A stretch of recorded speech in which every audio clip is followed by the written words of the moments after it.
Thank you. Kalau tadi pertanyaannya kenapa rupiah ini masih tertekan ya? Kalau kita lihat bahwa sentimen pergerakan dari rupiah itu masih terkait dengan kebijakan suku bunga The Fed ya. Kenapa saya katakan demikian? Karena berdasarkan Fed Watch ya yang milik CME Group menunjukkan pelaku pasar itu melihat probabilitas bahwa The Fed itu masih ada kemungkinan akan menaikkan suku bunga 25%, 25 basis point lagi dari 5,25 ke 5,5%. Indikasinya pada tanggal 14 dan 15 Juni. Ya. Nah, kenapa rupiah begitu belum bisa strong terhadap US dollar? Itu juga mengalami hal ini juga dilihat dari beberapa currency yang ada di negara-negara lain. Ya. Nah, rupiah dengan major currency sebab peluang pemangkasan suku bunga itu di akhir tahun juga mengecil. Artinya, The Fed memperkirakan akan menahan suku bunganya tinggi dalam waktu yang lama. Nah, hal ini yang menurut kami salah satu faktor yang melihat bahwa kenapa rupiah itu masih strengthen di 14.700 hingga 14.800. Demikian, Mbak. Baik Pak Doni, tapi di satu sisi juga kita lihat kan akhirnya kembali nih inflasi Amerika Serikat berada di Ya. 4,9% dan ini level terendah juga Pak sejak 2 tahun. Dan kemarin juga kita sempat berbincang dengan para pelaku pasar langsung dari Amerika Serikat ya, juga mengatakan bahwa sebenarnya sudah ada tanda-tanda akan ada terminal rate yang terjadi. Bahkan juga dari The Fed Ya. Watch, CME Group juga menyatakan they're gonna take a break around this summer. Jadi tidak akan ada kenaikan lagi mungkin di bulan depan. Nah, akankah Ya. sebenarnya sentimen-sentimen inflasi sudah cooling down, lalu juga tidak akan ada kenaikan suku bunga lagi ini harusnya menjadi penggerak yang juga cukup signifikan untuk rupiah?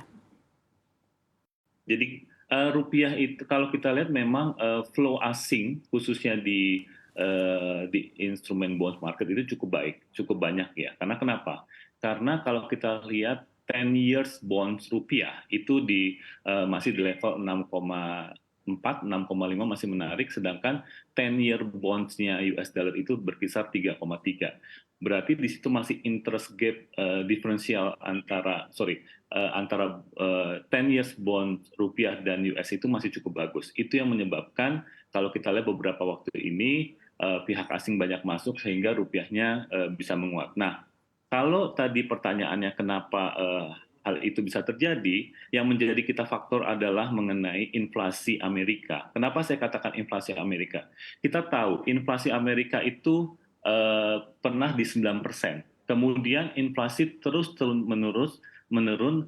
Terakhir itu setelah The Fed-nya sendiri menaikkan tingkat suku bunganya sehingga inflasinya bisa di 4. Nah, apa yang kita harus lihat adalah target inflasi Amerika sendiri itu masih menginginkan di 2%. Nah, hal ini yang menyebabkan dolar begitu masih kuat dan juga rupiah juga masih belum bisa menguat secara signifikan. Demikian, Mbak. Jadi walaupun menurun ke 4,9%, namun para pelaku pasar masih mawas diri karena ternyata memang ya targetnya masih di 2% ya Pak Doni, dan itu juga Betul menimbulkan sekali. uncertainty dan wait and see yang Ya, juga masih akan berkepanjangan. Nah, di satu sisi iya, juga kita betul. ketahui ya mungkin yang begitu marak adalah memang dari Menteri Keuangan Amerika Serikat Janet Yellen mengatakan akan ada posisi dan risiko dari default Amerika Serikat per 1 Juni 2023 jika debt ceiling mereka tidak dinaikkan. Nah, sentimen ini Iya. berimbasnya seperti apa kira-kira Pak ke rupiah? Gini, kalau kita lihat ya, memang pengaruhnya tidak terlalu besar ya, karena kita lihat data-data di Indonesia sendiri, saya katakan data pertumbuhan ekonomi itu Indonesia cukup baik. Kenapa? Pertama, cadangan devisa kita cukup baik. Kemudian inflasi di Indonesia juga cukup baik setelah kemarin kita Lebaran. Kemudian yang kita lihat adalah gross domestic product Indonesia cukup baik, sehingga yang terjadi di Amerika mengenai bankrupt itu tidak terlalu berimbas ke Indonesia.